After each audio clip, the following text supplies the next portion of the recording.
Hello, welcome to the Good Ship Illustration podcast. We're here to offer no-nonsense advice to illustrators and image makers navigating a creative career. In the Good Ship, there are three of us, and Katie Chappell, and there's Helen Stevens and Tanya Willis too. We are celebrating our flagship course, Find Your Creative Voice, Fly Your Freak Flag, being open this week. So we've got lots of episodes all about finding your creative voice. We've got another juicy question. Yay. This one says, do you think it's worth paying for a critique of a story or dummy book to gauge whether it has publishing potential? I've written and illustrated 2 picture books, but they need a lot of work. I love your message about learning on the job, and it would be so encouraging to have these as projects to work on with potential. Thank you. This is interesting, isn't it?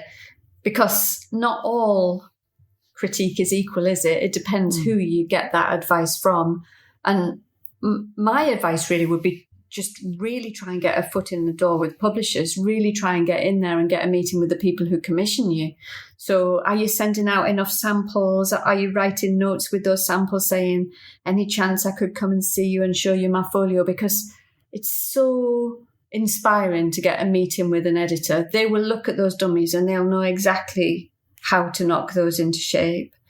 There are other places to get crates, but you need to really do your research, don't you, to find out who will give the right kind of advice. It's very hard. We've had horror stories of people having a portfolio review and just being devastated by it. Oh, it's so awful, isn't it? Because you're really putting your trust in somebody to look at your work and give you constructive criticism. So you want to make sure somebody has a track record of giving useful feedback. You want them to be realistic, but not just kind of stamp on your dreams, because from years of teaching, I know that sometimes, in fact, I'm thinking of somebody that I was at art school with. I won't say who, Tanya, but you'll probably remember this person. When we first started on the course, this person, I don't even want to say him or her, their work was really bad, like a really bad mess. And it turned out this person was going through a huge amount of trouble at home, like really bad personal stuff. And once that stuff was over, his work just like blossomed into this incredible work. And he stood out. I'm saying he now, I've given away that. His work really stood out in the course. And you think, I was so wrong to think there was no potential there. Yeah. Because just round the corner, just a life change, a big life change at home, just round the corner was this incredible work. So it's really bad to end up in a crit with somebody. Crit, that's the wrong word. Portfolio review with somebody, and they stamp on your dreams like that because they have no idea what you're capable of. And equally, because it's quite an unregulated business, you could have people who are just too kind, too generous, say what you think, what you want to hear.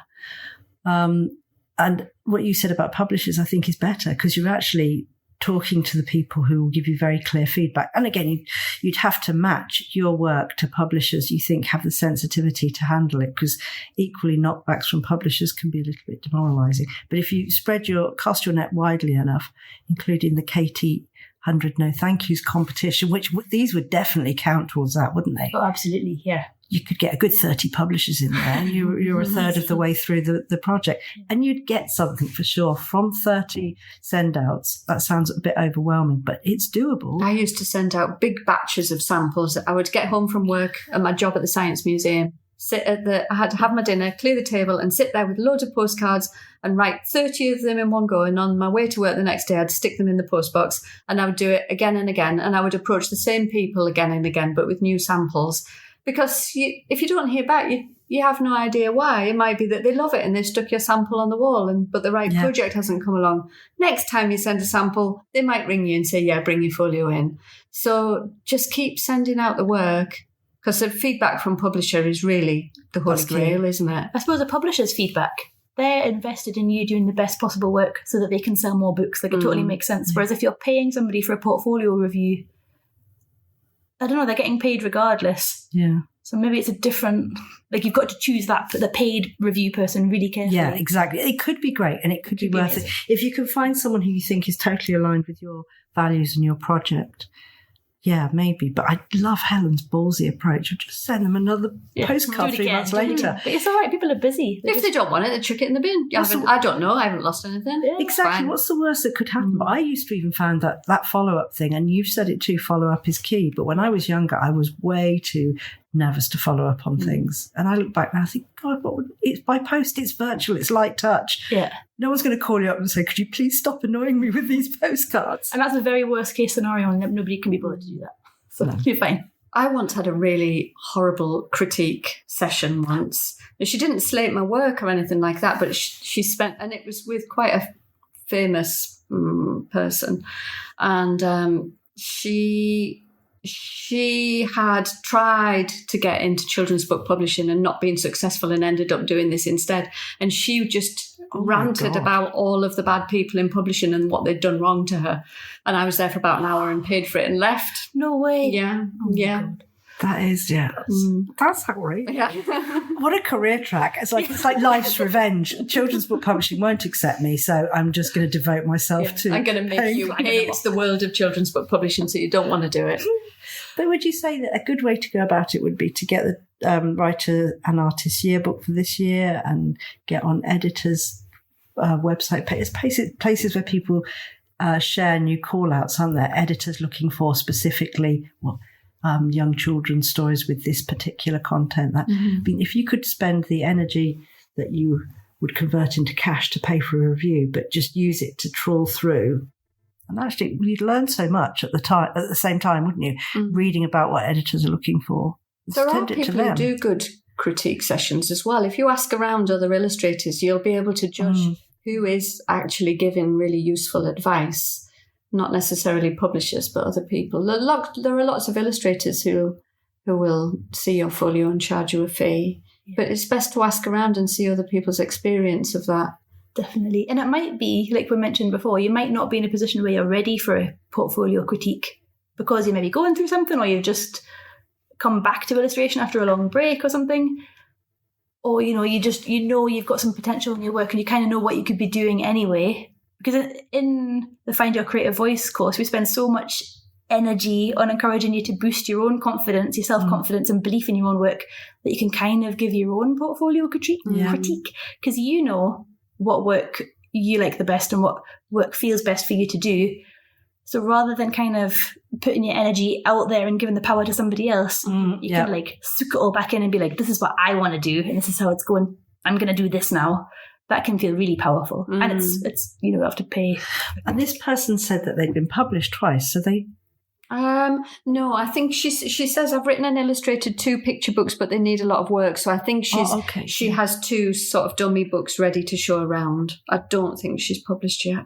And would you send those as dummy books to publishers? Yeah, you can send a dummy, or you could send thumbnail sketches of the ideas and some samples of the illustration, because this person is a writer-illustrator. So samples of your illustrations. Definitely sounds like the publisher. What do you think about getting feedback from your family? Oh God, don't.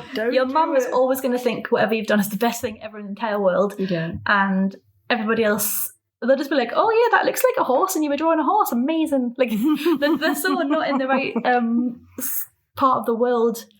No, they're just, and they're not professional, are they? I mean, even that thing of going to, like you said, when we go to Bologna, or when Katie and I went the first time and you were a veteran, you knew that you would see work from all over the world that was completely different, and that there were so many themes and subject matters and depictions that even in British illustration you'd think, oh no, they don't like that. You can't do that in kids' books. But there they were, all versions of everything in this place. But certain countries were a bit more progressive, other places were a bit more traditional and limited. But that's a good way to see the industry and the tolerances of the industry for what you're writing. And even if the manuscript or the story needs help, like you said, Walker, other places like that really help. Every publisher I've ever worked with really helped me knock the story into shape. So I go along with a kind of a wobbly jelly of an idea, and they get their butter patters out and they pat me into shape until I'm until the story kind of takes shape. Really a publisher is the best person to get advice from, and they will they do commission stories that are not quite ready yet, and they help you knock them into shape. So they can see if you've got the kernel of a perfect idea. Then if the writing's a bit baggy or something, they can work on that. They'd almost rather that, wouldn't they? If they can see the bones. I think they really like to be involved, yeah. Okay, let's sprinkle some nice words about the course in while the doors are open.